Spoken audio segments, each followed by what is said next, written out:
Hei, hakkasin kirjutama 2 erinevasse kohta. Ja siis vabandame. Ja hakkasin mõtlema, et kurat, et ei, vabandan jälle, et see on ikka rääkimist väärt. Ma vaatasin just ühte reelsi, kus sisu oli tegelikult hoopis teine, aga seal oli midagi nagu seotud vabandamisega. Ja hakkas minul peas siis kerima, et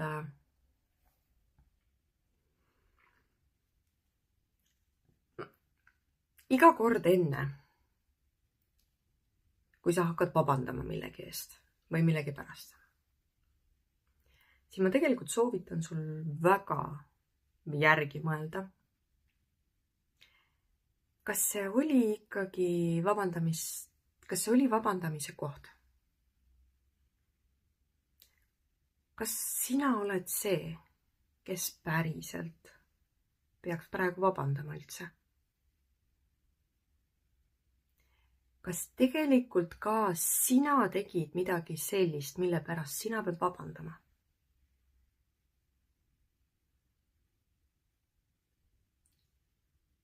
Sest tihti ei ole.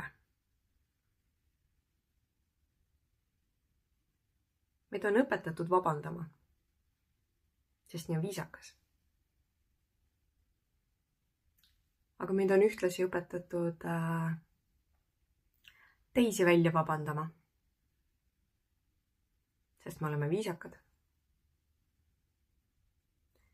Iga kord, kui sa hakkad millegi pärast vabandama, siis mõtle päris täpselt järgi. Astu samm tagasi sellest olukorrast. Kohe, kui sa tunned, et sa peaksid ütlema nagu sorry või mis see nüüd on? Või et palun vabandust, et ma nii tegin või nii ütlesin või midagi ei teinud näiteks. Astu samm tagasi ja mõtle, enne kui sa selle vabanduse välja ütled. Kas see päriselt ka tegelikult oli see koht, kus sina peaksid vabandama? Ma mõtlen selliseid olukordasid, kus sa reaalselt nagu kellegi teisega räägid või ei tead, tegelikult seal võib olla ükskõik mis olukord. Ikkagi. Miks see teema üldse mul niimoodi üles tuli, oli see, et mul endal oli täna üks olukord, mis keris päris korralikult üles. Ja olukorra lõpus siis, kirja teel on ju, Messengeris. Ja siis ma tahtsin kirjutada, et sorry, et ma su päeva ära rikkusin. Ma kirjutasin selle lause valmis ja siis ma jäin vaatama seda lauset, ma ei vajutanud send. Ma lihtsalt vaatasin ja mõtlesin. Ja siis mõtlesin kõik käigud tagasi nagu sellest vestlusest, mis olid olnud. Ja ma hakkasin mõtlema, et miks mina vabandama pean tegelikult? Sest see ei olnud üldse see koht. Põhiline on see, et ma mõtlesin tegelikult seda vabandust saata sarkastiliselt. Sorry, et ma su päeva ära rikkusin. Sest ma tean, et tegelikult ma rääkisin õiget juttu. See oli kellegi korrale kutsumine selles mõttes, et eraldi teema, ma ei hakka seda siin lahkama praegult. Aga ja ma kustutasin ära selle. Ma ei saatnud. Sest ma teadsin, et see inimene loeb sealt välja selle, mis tema tahab lugeda. Ükskõik mitu smaili ma sinna panen või kuhu ma jutumärgid panen või hüüumärgid või kirjutan suurte tähtedega või mis iganes. Tema loeb sealt välja täpselt selle, mida tema tahab välja lugeda. Isegi kui mina oleks saatnud selle sarkastilises võtmes, oleks tema selle sealt lugenud välja, et ma mõtlesin päriselt, ma vabandan. Ja see oli kindlasti minu plaan. Me ei pea vabandama asjade pärast, mida me oleme tegelikult õigesti öelnud.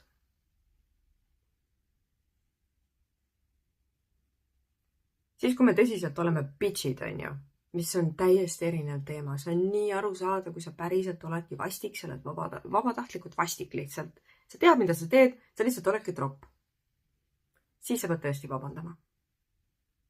Kui keegi on tahtnud ennast sulle avada näiteks ja sa lihtsalt paned talle kaane peale. Ei. Ma ei viitsi sind kuulata praegu, et kuule lõpeta ära. Siis kui sina oled see tropi pool seal, siis pead sina vabandama. Päriselt pead selle eest vabandama. Kui keegi sinuga nii käitub, siis sina ei pea vabandama. Mille pärast? Et sa arvasid, et sel hetkel oli näiteks tema see inimene, kelle juurde sa lähed oma mingisuguse, mis iganes sul hinge peal oli või?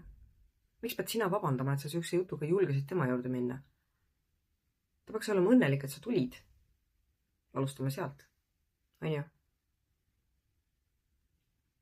Me oleme liiga ära dresseeritud selle vabandamisega ja ma saan aru, see taga on viisakus.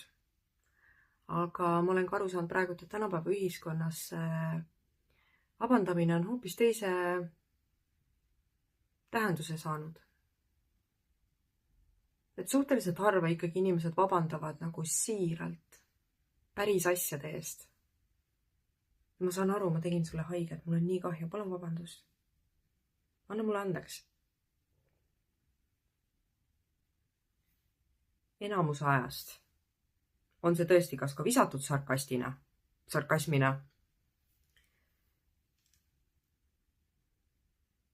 või siis me lihtsalt vabandame kedagi teist välja.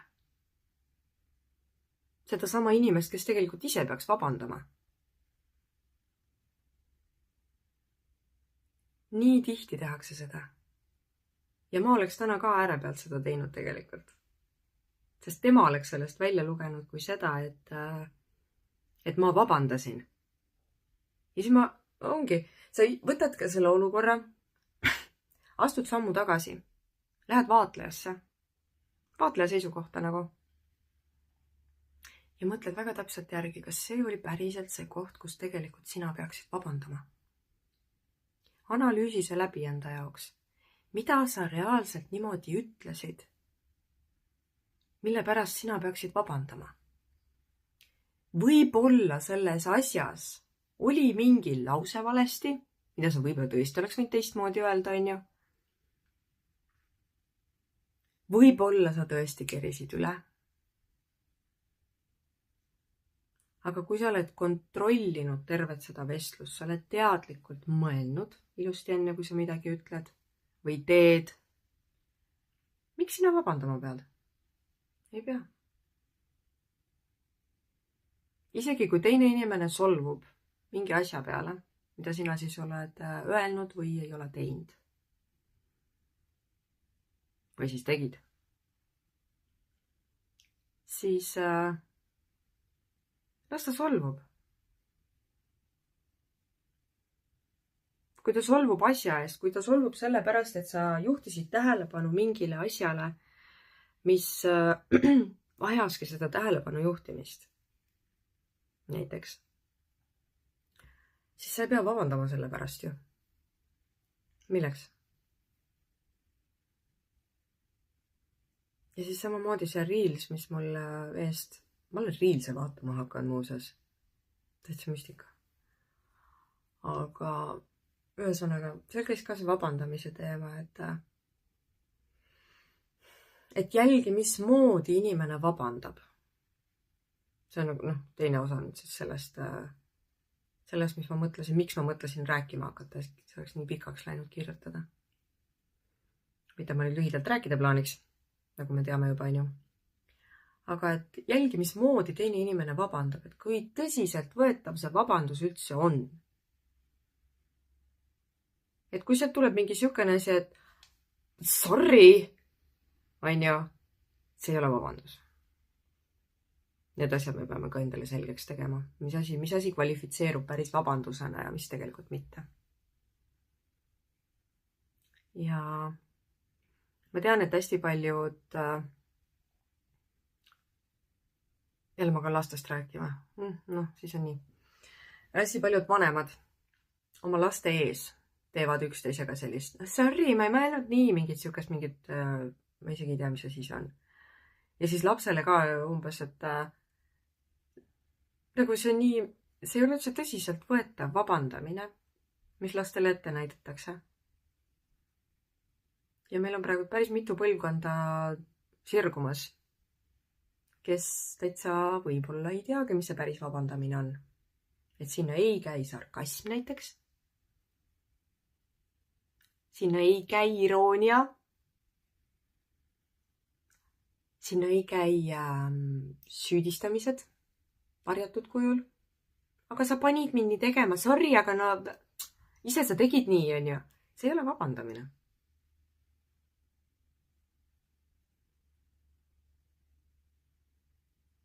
Küll aga see on vabandamine tänapäeva maailmas, mis on kohutav minu meelest. Aga see teiste välja vabandamine.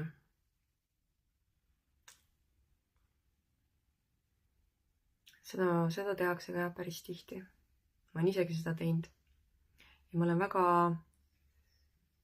kuidagi, ütleme niimoodi, et isegi võib-olla valusad õppetunnid saanud sellega, et ei tasu tegelikult teisi inimesi välja vabandada. Ma mõtlen nüüd lapsevanemana. Vabandanud välja teisi.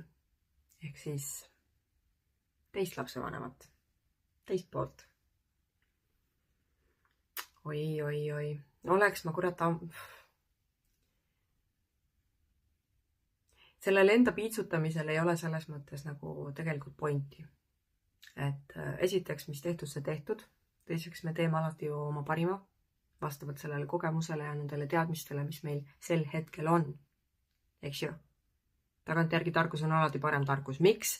Sest me siis teame rohkem lihtsalt kui sel hetkel siis. Nii et ühesõnaga. Aga ikkagi oleks ma. Ühesõnaga. Lastevanematele ka ülitähtis nagu see asi, mis meelde jätta. Me ei pea vabandama lastele välja seda teist vanemat. Kes on trapp? Mis iganes põhjusel. Mis iganes pistale nagu pähe on löönud, on ju. Mis iganes ta on teinud või tegemata jätnud või lubanud või ma ei tea, tagasi võtnud või ma ei tea, mida iganes. Me ei pea hakkama seda teist vanemat välja vabandama. Sest me loome lapsele sellest teisest vanemast vale pildi. Ja pärast, kui ta teada saab, mis tegelikult oli, siis on lapsel konflikt. Sest ta enam ei tea, keda uskuda. Ja see asi päädib sellega, et ta ei usu enam mitte kumbagi. Sest sina, kes sa oled välja vabandanud seda teist vanemat, kes on siis mis iganes teinud või tegemata jätnud, on ju, lapse meelest, tähendab lapse jaoks sina oled sa valetaja. Ja siis see teine vanem, kes on tänu sinu tema välja vabandamistele olnud tema meelest hea vanem nendel hetkedel, kui ta seda tegelikult ei olnud. Laps pettub. Ta ei tea, mida uskuda. Ta on petis. Kes ta on? Kui paned ennast lapse nagu olukorda, siis hakka mõtlema, mida see laps tunneb sel hetkel, kui ta teada saab, mis tegelikult tema selja taga käinud on. Sa ei ole mitte kuidagi moodi heas nimekirjas selle lapse jaoks, kui ta pärast aru saab, mis tegelikult toimus. Aga mis me siis rääkima peame lapsele, on ju? Me peame rääkima ainult seda, mis on... Me peaksime... Ma mõtlen, mis moodi ma selle ära seletan, sellepärast, et mul kuidagi nagu...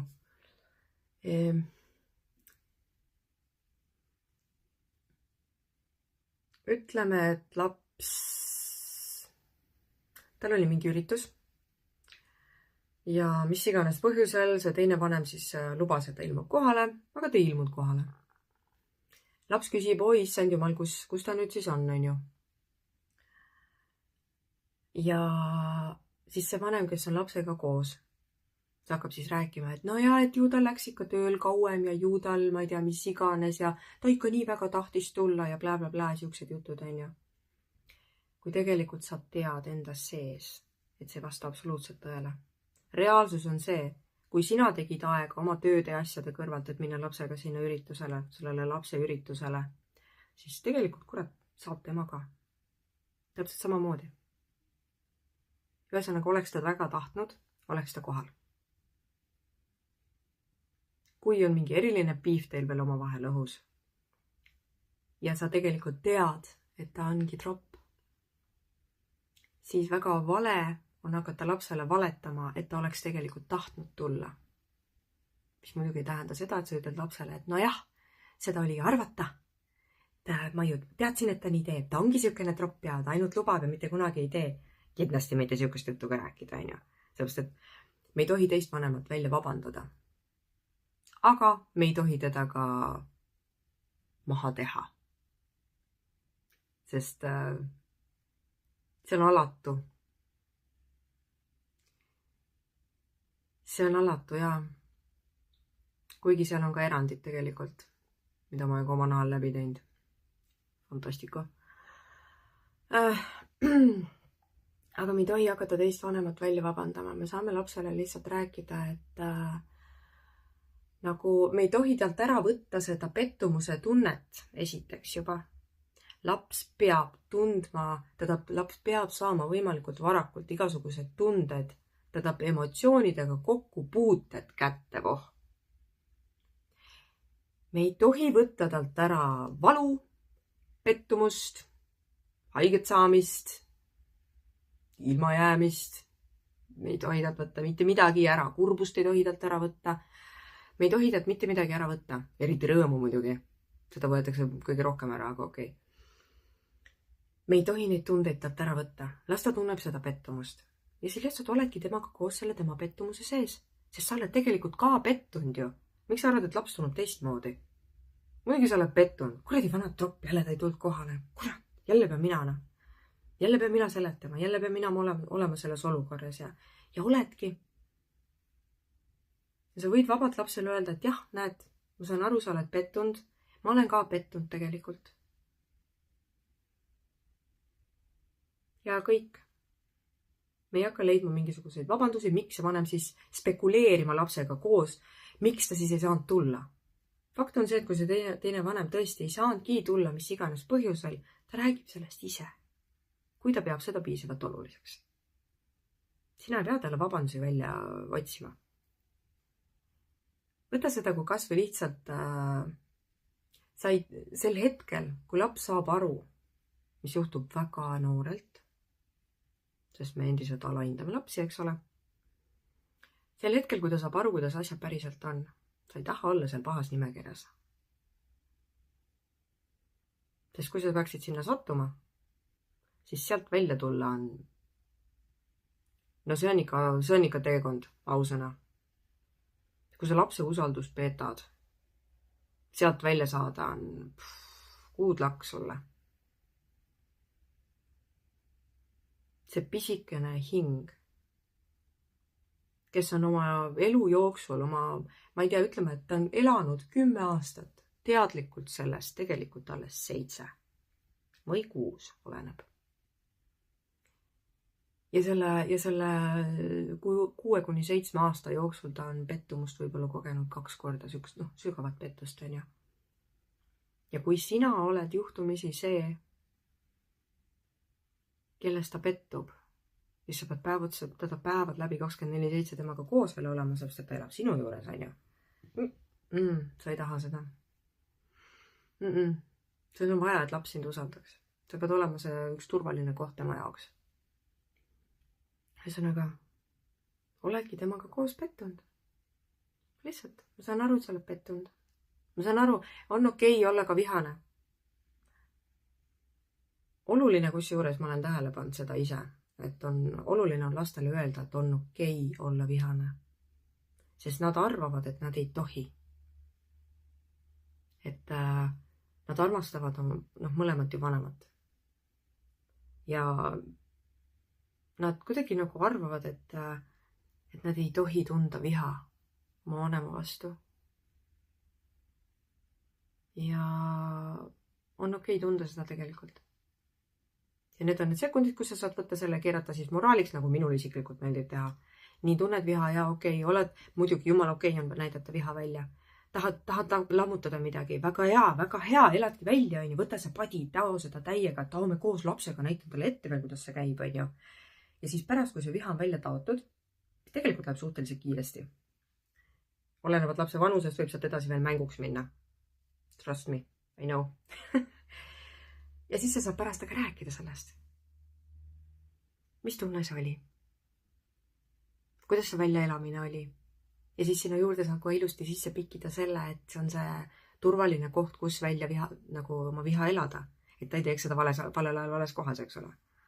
Et nagu hästi äge on selliseid hetki ära kasutada. Aga me ei tohi hakata teist vanemat välja vabandama.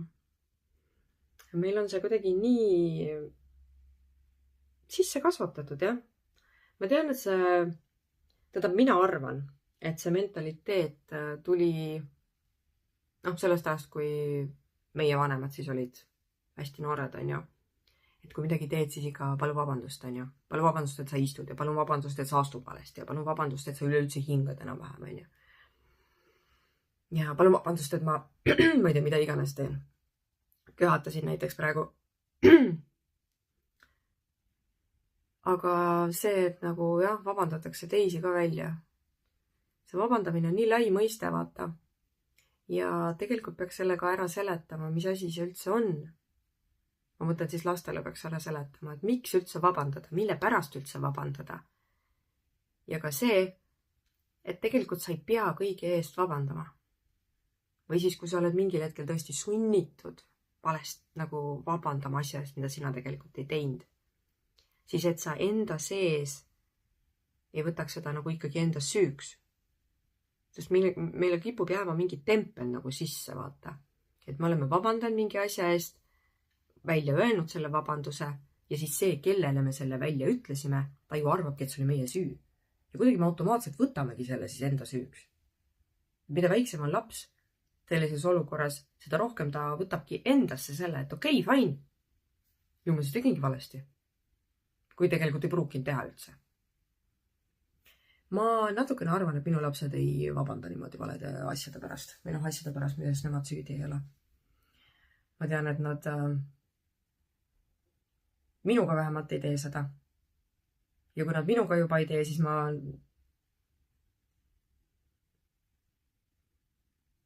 veel 100% julge kindel olla, ma ei tea, mis väljapool kodu toimub ju. Seal on hoopis teised mõjutused. Anyways, ma siiralt loodan, päriselt, et nad ei vabanda asjade pärast, mis nad teavad, et ei ole nende vabandada. Nemad ei teinud mitte midagi. Lihtsalt sorry, et ma kohal olin võib-olla seal kuskil. Need on need hetked, kus võib seda sarkasmi ka loopida. Aga see vabandamine.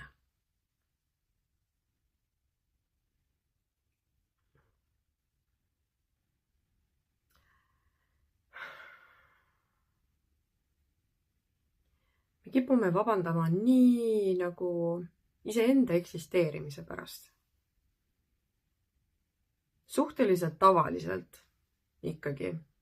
Need sellised iseenda lihtsalt suvalised välja vabandamised, mis iganes hetkedel kipuvad jääma sinna siuksesse manipulatiivsesse suhtesse. Vahet ei ole, kas see siis on mingi sõpradevaheline, töökaaslased, paarisuhe või vanemad või lapsed, kusjuures ka oluline ära märkida siia. Aga tihti vabandab see, tihti vabandabki see, kes üldse ei peaks vabandama.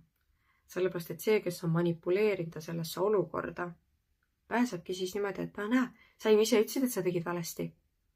Sa ütlesid välja selle, sa vabandasid. Järelikult sa saad aru, et sa tegid valesti. See ei pruugi üldse nii olla ju. Ja siis see, kes manipuleeris sind selle vabanduseni, tema pääseb puhtalt. Sest sa ju vabandasid. Järelikult sa said aru, et tema ei teinud midagi valesti. Järelikult ta ei peagi vabandama. Järelikult ta peab tropp edasi, teda võib tropp edasi olla siis. Ja nii kahjuks ongi. ja ta ongi tropp edasi. Sest ta ei pea vastutust võtma mitte millegi eest. Vaata, vabandamisega ongi see teema, et sel hetkel, kui me otsustame vabandada, sel hetkel me otsustame võtta vastutuse selle olukorra tekkimise eest. Kas see olukord oli sinu vastutada? Mis iganes seal tekkis? Kas see oli sinu vastutus, et see niimoodi nagu läks või? Kas sina pead vastutama selle eest, kuidas see nagu välja siis kukkus? Sa ei saa võtta vastutust teise inimese eest. Ehk siis vabandada tema eest põhimõtteliselt. Sest kui sa vabandad asja eest, mida tegelikult tema tegi, sa vabandad tema eest. Aga tema ei saa aru sellest ju. Sa võtad vastutuse tema käitumise eest. Sel hetkel sa oled tõesti põhimõtteliselt nõus, et ta käitus sinuga niimoodi. Ma ei usu, et sa tahad nõus olla siukse käitumisega. Ma mõtlen nüüd mingisugust siukest, tegelikult mis iganes käitumist. Ma kipun küll jälle minema sinna kuskile vaimse vägivalla peale, aga see on päris aktuaalne teema praegu lihtsalt. Sest sellised teise inimese eest vastutuse võtmine ja selle vastutuse võtmise kohustuse võtmine veel, see on nagu eriti üleval nagu vägivaldsetes suhetes, sellepärast et ohver peab alati vabandama, et ta üldse eksisteerib. Ja vägivallad saab olla mitte kunagi süüdi mitte milleski. Ohver ise jäi talle jalgu enam või. Ise koosetad siin elus. Pole ime, et ma sulle peale astusin. Põhimõtteliselt. Mõtle hästi järgi ühesõnaga. Kas on sinu koht vabandada? Kas tegelikult ka sina tegid midagi sellist, mille eest sina pead vabandama? Sest väga tihti see nii ei ole. Ja me ei pea võtma vastutust teise inimese käitumise pärast, ehk siis vabandama teda välja.